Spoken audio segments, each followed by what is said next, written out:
Level 1. The cultural wallpaper. Movies, before you ever chose one, chose you. They were part of your environment, like sunlight, laughter, or school lunches. You didn't watch The Lion King, you absorbed it. You didn't decide to experience Toy Story, it simply happened to you. These films are everywhere, woven into childhood and culture alike. You know their lines, their music, their characters. Even if you've never actually seen them, they're the cinematic wallpaper of society, the background hum of pop culture. Think of E.T., Finding Nemo, The Avengers, or Home Alone. You grew up quoting them, crying over them, replaying them, not because you sought them out, but because they found you. These films are the great unifiers. Everyone's seen them, everyone remembers them, and everyone agrees they're classics. They comfort more than they challenge. They remind you that stories can make you feel good. But one day something shifts. You've seen them all. The familiar comfort starts to fade, replaced by a quiet curiosity. You wonder, is there more to cinema than this? That single thought marks your awakening. The moment you question what's beyond the familiar, you begin your descent, or perhaps your ascent, into the deeper layers of film. You stop being just a watcher and start becoming a seeker. Level 2. The Starter Pack Scholar. This is where it all begins.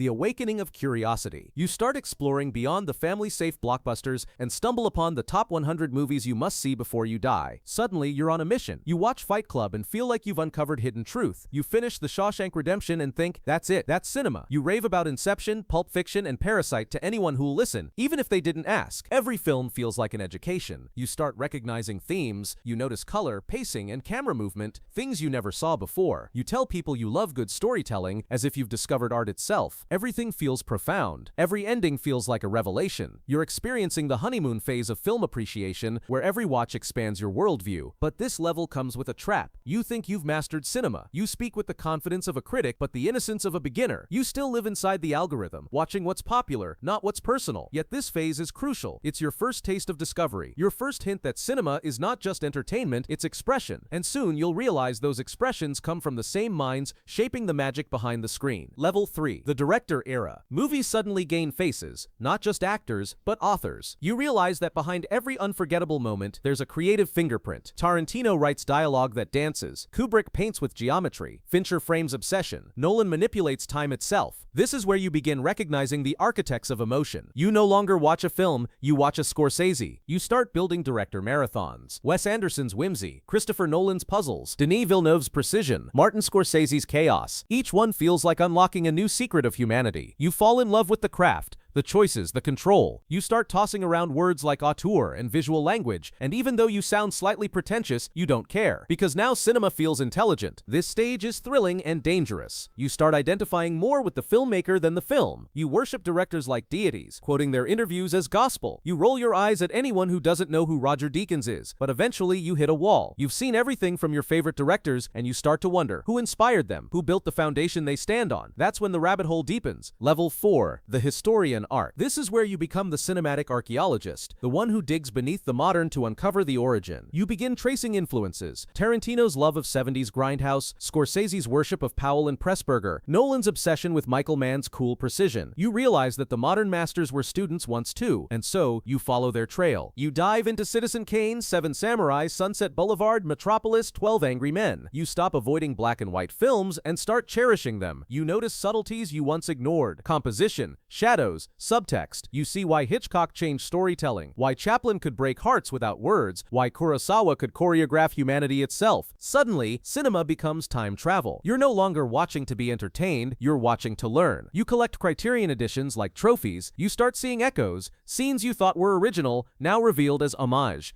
Every great film connects backward to something greater, but with wisdom comes restlessness. You've uncovered the history, but Hollywood only tells one story, its own. You start craving something beyond the American myth. The answers you seek aren't in English anymore. They're whispered in other languages, waiting for you to listen. Level 5. The subtitle awakening. The first time you press play on a subtitled film, maybe Parasite, Amélie, Old Boy, or Spirited Away, something inside you shifts. Suddenly, language isn't a barrier, it's a bridge. You realize that cinema is global, and emotion doesn't need translation. You begin exploring stories told through different eyes, different struggles, different worlds. Kurosawa's honor, Fellini's dreams, Miyazaki's wonder, Bong Joon-ho's satire, Wong Kar-wai's melancholy. Every country carries its own cinematic soul. You stop chasing perfect structure and start craving honesty. You appreciate the quiet, the chaos, the pauses between words. You find beauty in pacing that once felt slow. You realize that foreign cinema doesn't need to impress you, it teaches you. you, but this level isolates you too. You start losing patience for shallow blockbusters. You can't unsee what you've seen. The emotional depth of Cinema Paradiso or The Handmaiden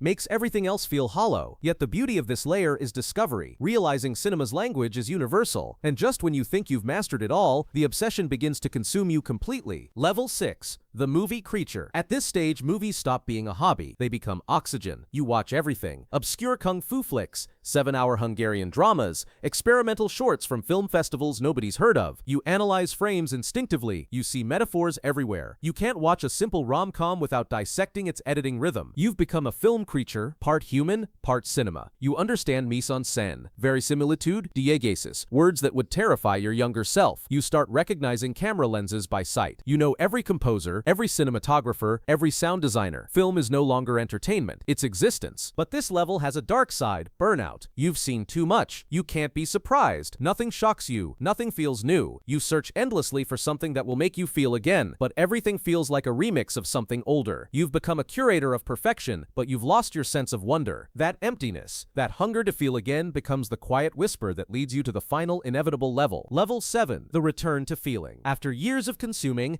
analyzing, and cataloging, you finally understand what cinema was always about, feeling. You revisit the movies that shaped your soul. Titanic, The Lion King, Spider-Man 2, Finding Nemo, and for the first time in years, you don't analyze them, you just watch. You let yourself laugh, cry, and remember. This is the full circle. The realization that cinema isn't about knowledge, it's about connection. It's about the lump in your throat when Jack sinks, the awe when the first dinosaur appears in Jurassic Park, the comfort of hearing an old song in a new story. You stop caring about perfect scripts or symbolism, you care about emotion, raw, imperfect, human emotion. Because at the end of all the studying, the theory, the obsession, what you were always chasing was the thing you felt as a kid sitting in front of a glowing screen. The cinephile's journey doesn't end with mastery. It ends with humility, realizing that the best films don't make you think, they make you feel alive. Maybe we never stop chasing that first feeling, the flicker of light in a dark theater, the sound before the story begins. After all the masterpieces and breakdowns, every cinephile returns home not to the cinema, but to themselves. Because the deeper you go, the clearer it becomes. Movies were never about the screen. They were about you.